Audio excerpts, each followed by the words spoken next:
Madam ఏంటి వాళ్ళ భారీ ఎత్తున అంగన్వాడీ టీచర్లు కావచ్చు, వర్కర్లు కావచ్చు, దేనికోసం ఇదంతా డిమాండ్స్ ఏంటి?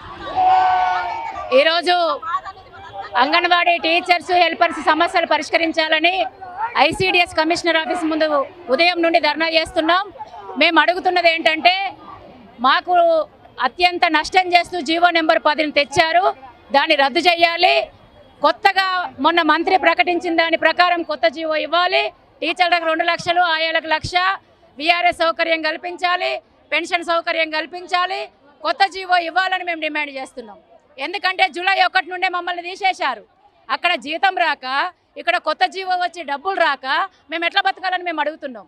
జీవో లేట్ అయితే మరి మమ్మల్ని కొనసాగించాలి కదా అని మేము అడుగుతున్నాం. అందుకని కొత్త జీవో ఇవ్వాలి. ఆయాలు సగభాగం ఉన్నారు, పాత పద్ధతిలోనే ప్రమోషన్ ఇవ్వాలని మేము అడుగుతున్నాం. అట్లాగే 24 రోజుల సమ్మె సందర్భంగా మమ్మల్ని పర్మనెంట్ అన్నారు, కనీస వేతనం అన్నారు, పిఎఫ్ఈఎస్ఐ అన్నారు, 5% ఐఆర్ ఇస్తామన్నారు, పని భారం తగ్గిస్తామన్నారు. అనేక హామీలు గత ప్రభుత్వం ఇచ్చింది.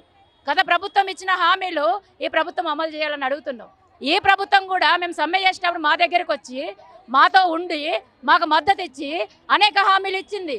ఈ ప్రభుత్వం కూడా తన మేనిఫెస్టోలో 18,000 జీతం ఇస్తానన్నది, పిఎఫ్ ఇస్తానన్నది. మరి అవేమైనాయి అని మేము అడుగుతున్నాం. నువ్వు హామీలు ఇచ్చినా ఇవ్వవు, పైగా మాకు వ్యతిరేకంగా నువ్వు తీసుకొస్తావు. ఓట్లప్పుడేమో నేను అది చేస్తా, ఇది చేస్తా, అన్ని పెంచుతా, మీకోసం పని చేస్తున్నా అని చెప్పి మా ఓట్లు వేయించుకొని గద్దెనెక్కి ఇప్పుడు మాకు సంబంధం లేదంటే ఊరుకోవడానికి మేము సిద్ధంగా లేం. అందుకని మా కోసం చర్చ జరగాలి, పరిశీలించాలి, పరిష్కారం చేయాలి. పరిష్కారం చేయకపోతే ఈ ప్రభుత్వానికి పుట్టగతులు ఉండవని కూడా మేము హెచ్చరిక చేస్తున్నాం. ఇప్పటి వరకు కూడా ముఖ్యమంత్రిని కానీ, మంత్రులను కానీ, ఎమ్మెల్యేలను కానీ కలవడం జరిగిందా? వారి నుంచి స్పందన ఏమి? మొన్న 117 మంది ఎమ్మెల్యేలు ఇళ్ల ముందు ధర్నాలు చేసినాం. మేము మీడియా కూడా మంచిగా మొత్తం ప్రచారం చేశారు. ఎమ్మెల్యేలకు మొత్తం ఇక ఇప్పుడు మీకు ఏదైతే వినతి పత్రం ఇచ్చామో 24 డిమాండ్లు ఎమ్మెల్యేలకు ఇచ్చాం. మేము మంత్రి సీతక్కనైతే 33 జిల్లాలలో కలిసినాం, మొన్న కూడా కలిసినాం. ఇక డైరెక్టర్ గారికి, ప్రిన్సిపల్ సెక్రటరీ గారికి అయితే ఇక లెక్కనే లేదు. మొత్తం చెప్పులు అరుగుతున్నాయి మావి, కానీ ఒక్కటి పరిష్కారం కావట్లేదు. ప్రజావాణి కూడా లేరా? ప్రజావాణి కూడా వెళ్ళినాం, నోడల్ ఆఫీసర్గా ఉన్న దివ్య మేడం గారికి కూడా ఇచ్చినాం. అందరికీ ఇప్పుడు అదేంది కడప కడపకు అనేది అంటారు కదా, తిరిగిరు అన్నట్టుగా ఎవరెవరు ఉన్నారో అందరికి ఇచ్చినాము. ఎమ్మెల్యేలను కలిసినాము, మంత్రిని కలిసినాము, శాలువాలు కప్పినాము, బొకేలు ఇచ్చినాం, అన్నీ చేసినాం. మరి ఎందుకు ఇవాళ ఈ మొండి వైఖరిని ఎట్లా చూస్తారు మేడం? ప్రభుత్వం మొండిగా ఉంటే ప్రభుత్వానికి నష్టం, మాకేం నష్టం లేదు. ఈ ప్రభుత్వము మాతో పెట్టుకుంటే ప్రభుత్వమే నాశనం అవుతుంది తప్ప మేము నాశనం కాం. మేనిఫెస్టోలో పెట్టింది ఎందుకు అమలు చేయలేకపోతాను? దీని వెనక ఏముండదు? అది ప్రభుత్వం చెప్పాలి. ఎందుకు అమలు చేయట్లేదో ప్రభుత్వం చెప్పాలి. మేము అదే అడుగుతున్నాం. నీ మేనిఫెస్టోలో పెట్టింది కూడా నువ్వు ఎందుకు అమలు చేయట్లేదు? గత ప్రభుత్వం ఇచ్చిన హామీలు నువ్వు ఎందుకు అమలు చేయట్లేదు? ఇంకా వ్యతిరేకంగా ఎందుకు చేస్తున్నావు? మాకేమో హామీలు ఇచ్చి గద్దెనెక్కిన తర్వాత సమీక్ష సమావేశం ముఖ్యమంత్రి గారు పెడితే మేమేమనుకున్నాం, మాకు జీతాలు పెంచుడేమని మేము ఆశపడ్డాం. జీతాలు పక్కకు పెట్టి మేము అందరం దొంగలము, మాకు సీసీ కెమెరాల బయోమెట్రిక్ పెట్టాలని నిర్ణయం చేస్తాడు. మరి ఎన్నికలు అప్పుడు ఎందుకు చెప్పలే? అంగన్వాడీ టీచర్లు దొంగలని ఎందుకు చెప్పలే? అప్పుడు మేము సమ్మె చేసేటప్పుడు మా దగ్గరికి వచ్చినప్పుడు ఎందుకు చెప్పలే? అంటే ఓట్లు వేసేటప్పుడు ఒక మాట, ఓట్లు వేసినాక ఒక మాట. అంటే ఓడ దాటేదాకా ఒక మాట, ఓడ మల్లన్న, ఓడ దాటిన తర్వాత బోడి మల్లన్న అన్నట్టుగా ఈరోజు ప్రభుత్వ విధానమే సరిగ్గా లేదు. మేము సరిగ్గానే ఉన్నాం. అంగన్వాడీలు కూడా ఇలా ప్రభుత్వ నిర్లక్ష్యం వల్లనే లోపాలు జరుగుతున్నాయి అనుకోవచ్చు. 2 నెలల నుంచి బియ్యం లేదు సార్.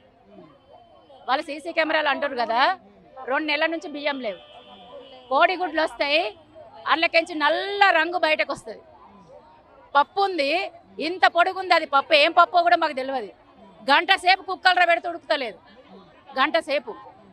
నూనె లేదు, పోపు గింజలు ఇస్తారు, మొత్తం ముక్కిపోయిన ఇస్తారు.